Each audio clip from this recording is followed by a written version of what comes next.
बिस्मिल्लाहिर्रहमानिर्रहीम। Hello guys, today we are starting the new chapter which is solutions. आज हम solution का chapter start करने वाले हैं। इसमें हम पढ़ेंगे मुख्तलिफ सॉल्यूशंस पढ़ेंगे कि सॉल्यूशन है क्या, इसके कंपोनेंट्स क्या है, सॉल्यूट क्या है और सॉल्वेंट क्या है। सबसे पहले हम सॉल्यूशन का तारुफ करते हैं कि सॉल्यूशन क्या है। ठीक है, इससे पहले अगर आप हमारे यूट्यूब चैनल पर नए हो तो प्लीज़ सब्सक्राइब करें। तो चलिए पढ़ते हैं सॉल्यूशन है क्या। A solution is a homogeneous mixture of two और मोर सब्सटेंसेस। सॉल्यूशन जो है ये होमोजीनियस मिक्सचर होता है। होमोजीनियस मिक्सचर किसे कहते हैं? वो मिक्सचर जो पूरी तरह डिसॉल्व हो सकता है। ठीक है, आप NaCl सोडियम क्लोराइड जिसको हम टेबल साल्ट कहते हैं उसको ले लो और वाटर में डिसॉल्व करो तो वो वाटर में पूरी तरह डिसॉल्व हो जाएगा, एक होमोजीनियस मिक्सचर बनाएगा। फिर हम उसमें फ़र्क नहीं कर सकते उस सोल्यूशन में कि इस वाटर में NaCl है कि नहीं। ठीक है, होमोजीनियस मिक्सचर जो पूरी तरह डिसॉल्व हो सकता है। ठीक है, तो दो या दो से ज़्यादा सब्सटेंस का होमोजीनियस मिक्सचर को हम क्या कहते हैं? सोल्यूशन कहते हैं। ठीक है, where one substance is dissolved in another substance। Solution में क्या है कि एक सब्सटेंस दूसरी सब्सटेंस में डिसॉल्व हो सकता है। Okay, the solution is the same composition and properties through out. और फिर जो सोल्यूशन बनेगा उसका जो कंपोजिशन है उसका प्रॉपर्टी वो सेम होगा। ओके, एग्जाम्पल पढ़ते हैं फिर आप लोगों को समझ आ जाएगा। For example, when salt is dissolved in water it forms a clear homogeneous mixture. जब आप साल्ट को वाटर में डिसॉल्व करते हैं तो ये हमें एक क्लियर होमोजीनियस मिक्सचर देता है। क्लियर होमोजीनियस मिक्सचर इसलिए देता है फिर आप इस साल्ट को पहचान नहीं सकते वाटर में कि इस वाटर में साल्ट है कि नहीं। ठीक है, आप साल्ट को डिसॉल्व करो वाटर में तो फिर आप लोगों को नज़र में नहीं आएगा साल्ट उस सोल्यूशन में। The salt can not be seen, वही बात है, आप लोगों को साल्ट नज़र में नहीं आएगा। And the solution appears uniform through out, और सोल्यूशन ये हमें यूनिफॉर्म नज़र आएगा। ओके, अब है component of a solution. Solution के टू कंपोनेंट्स हैं, एक है सोल्यूट और दूसरा है सॉल्वेंट। ठीक है, solute, the solute is a substance that is being dissolved. Solute वो होते हैं जो खुद डिसॉल्व हो सकता है। It is usually present in a smaller quantity, ये थोड़ी सी मकदार में होगा। ठीक है, for example in salt water the salt is the solute. Salt water में साल्ट जो है ये सोल्यूट होगा। ठीक है, साल्ट हम वाटर में डालते हैं तो साल्ट क्या होगा? ये सोल्यूट होगा। ठीक है, ये इस तरह होगा। इट सपोज हमारे पास यहाँ पर मैं एक बीकर ड्रा करता हूँ, ये एक बीकर है। ठीक है, इसमें वाटर है। ठीक है, वाटर क्या है? ये सॉल्वेंट है। क्या? सॉल्वेंट। और इसमें हम क्या डालते हैं? NaCl। NaCl क्या है? ये सोल्यूट। ठीक है, NaCl सोल्यूट है और जिस चीज़ में हम डालते हैं वाटर में डालते हैं वाटर सॉल्वेंट है। Okay, solvent is the substance that dissolves the solute. Solvent वो सब्सटेंस होता है जो खुद में सोल्यूट को डिसॉल्व करता है। ठीक है, it is usually present in a larger quantity, ये बड़े मिकदार में ये प्रेजेंट होता है। इसी तरह मैंने यहाँ पर बीकर लिया, ये एक बीकर है। ठीक है, इसमें यहाँ वाटर है। वाटर क्या है? ये सॉल्वेंट है। ठीक है, और बाहर से हम जो चीज़ डालते हैं, जो सब्सटेंस, इट सपोज NaCl डालते हैं तो NaCl क्या है? ये सोल्यूट है। ठीक है, NaCl बाहर से हम डाल रहे हैं, ये सोल्यूट है। ठीक है, और जिस चीज़ में डालते हैं वो सॉल्वेंट है। वाटर क्या है? सॉल्वेंट है। ठीक है, एक्वस सोल्यूशन, एक्वस किसको कहते हैं? वाटर को। ठीक है, इस सोल्यूशन में हमारा तमाम फोकस वाटर पर है। ठीक है, इससे पहले मैंने यहाँ पर की पॉइंट लिखा है। की पॉइंट में मैंने लिखा है aqueous solution are very common in chemistry because water is known as the universal solvent. Aqueous solution है ये केमिस्ट्री में कॉमन है। ठीक है, हर जगह यूज़ होता है एक्वस सोल्यूशन, क्योंकि वाटर जो है, वाटर को हम क्या कहते हैं? यूनिवर्सल सॉल्वेंट, क्योंकि इसमें ये एबिलिटी है कि इसमें मुख्तलिफ़ किस्म के सब्सटेंसेस इसमें डिसॉल्व हो सकते हैं वाटर में। ठीक है, तो यहाँ पर एक्वस सोल्यूशन क्या है? In aqueous solution is a special type of solution, ये सोल्यूशन का टाइप है लेकिन ये एक स्पेशल टाइप है। ठीक है, the solution which is formed by dissolving a substance in water is called an aqueous solution.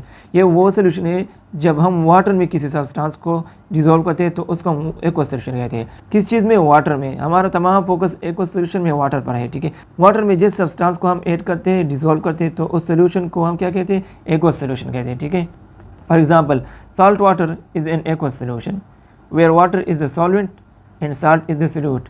Salt water में वाटर सॉल्वेंट है और साल्ट सोल्यूट है। ओके, एक्वस सोल्यूशन की समझ आ गई? वो सोल्यूशन जब हम वाटर में जिस सब्सटेंस को ऐड करते हैं वाटर में, ठीक है, तो उससे जो सोल्यूशन बनेगा वो एक्वस सोल्यूशन होगा।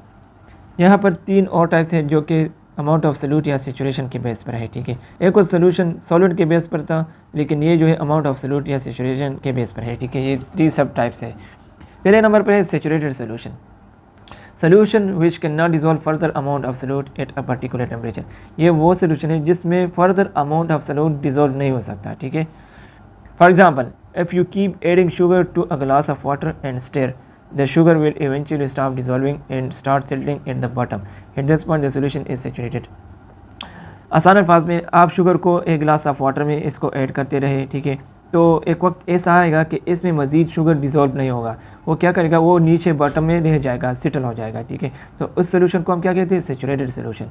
यानी और सोल्यूट इसमें डिज़ोल्व नहीं हो सकता, अमाउंट ऑफ सोल्यूट, इसमें जो कैपेसिटी होगी सोल्यूशन में वो शुगर डिज़ोल्व करेगा, लेकिन इसके बाद फर्दर अमाउंट ऑफ शुगर ये डिज़ोल्व नहीं होगा इससे, तो इस सोल्यूशन को हम सेचुरेटेड सोल्यूशन कहेंगे। सेकंड है unsaturated solution, a solution which can dissolve further amount of solute at a particular temperature. वो सोल्यूशन जिसमें अमाउंट ऑफ सोल्यूट डिज़ोल्व हो सकता है, मज़ीद डिज़ोल्व हो सकता है एक पर्टिकुलर टेम्परेचर पर, तो इसको हम अनसेचुरेटेड सोल्यूशन कहते हैं।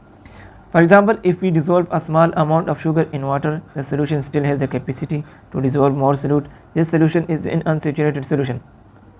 आप स्मॉल अमाउंट में शुगर को ऐड करो वाटर में, तो वो सोल्यूशन क्या करेगा, उसमें फिर भी मज़ीद कैपेसिटी होगी कि उसमें मज़ीद मोर सोल्यूट डिज़ोल्व हो सके, ठीक है, क्योंकि हमने स्मॉल अमाउंट में शुगर को ऐड किया है, तो उस सोल्यूशन में और भी कैपेसिटी है कि वो मोर सोल्यूट यानी मोर शुगर को डिज़ोल्व करे, तो उस सोल्यूशन को हम क्या कहेंगे, अनसेचुरेटेड सोल्यूशन, क्योंकि इसमें मज़ीद और अमाउंट ऑफ सोल्यूट डिज़ोल्व हो सकते हैं और शुगर डिज़ोल्व हो सकता है। थर्ड नंबर है super saturated solution. Super mean ताकतवर। A super saturated solution is a solution in which more solute is dissolved in a solvent than is typically possible. Super saturated solution वो solution होता है जिसमें मोर solute, ज़्यादा से ज़्यादा solute dissolve हो सकता है सोलेंट में, ठीक है, जितना आमतौर पर पॉसिबल है उतना नहीं, उससे भी ज़्यादा, यानी सोलेंट से ज़्यादा इसमें सोल्यूट डिज़ोल्व हो सकता है। इस सोल्यूशन को हम क्या कहते हैं, supersaturated. To make this solution it is first heated to dissolve more solute and then slowly cold. इस सोल्यूशन को बनाने के लिए हम क्या करेंगे, पहले इसको हीटअप करेंगे, इसको हीट देंगे ताकि इसमें मोर सोल्यूट, ज़्यादा से ज़्यादा सोल्यूट डिज़ोल्व हो जाए, फिर इसको स्लोली कूल करेंगे। For example, heat some water and add a lot of sugar. आप वाटर को हीट करो और इसमें ज़्यादा शुगर ऐड करो, ठीक है, sugar will dissolve then let the water cool down. Sugar इसमें डिज़ोल्व हो जाएगा, फिर इस वाटर को आप कूल करो, ठंडा करो, तो क्या कहते हैं, एक्स्ट्रा शुगर स्टेज डिज़ोल्व, इसमें जो एक्स्ट्रा शुगर होगा वो भी डिज़ोल्व हो जाएगा। But if you disturb the solution like stirring और adding a crystal, the extra sugar will turn into crystal.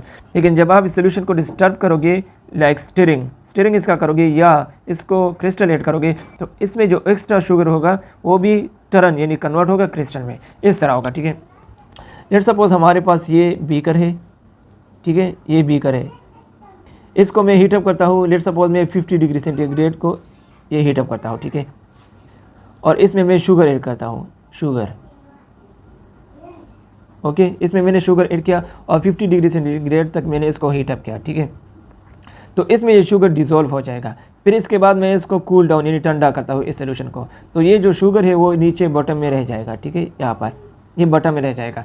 फिर दोबारा से मैं इसको हीटअप करता हूँ 70 डिग्री सेंटीग्रेड दोबारा से, तो जब दोबारा से मैंने 70 डिग्री सेंटीग्रेड को ये हीटअप किया, तो ये जो बॉटम में एक्स्ट्रा शुगर रह गया है वो भी दोबारा से डिज़ोल्व हो जाएगा, ख़ुद ब खुद ये डिज़ोल्व हो जाएगा, ठीक है। उम्मीद है कि समझ आ गई होगी। अगर लेक्चर अच्छी लगी है तो लाइक करें और चैनल को सब्सक्राइब करना ना भूलें। हमारे साथ रहिए, तब तक दी इजाज़त, अल्लाह हाफ़िज़।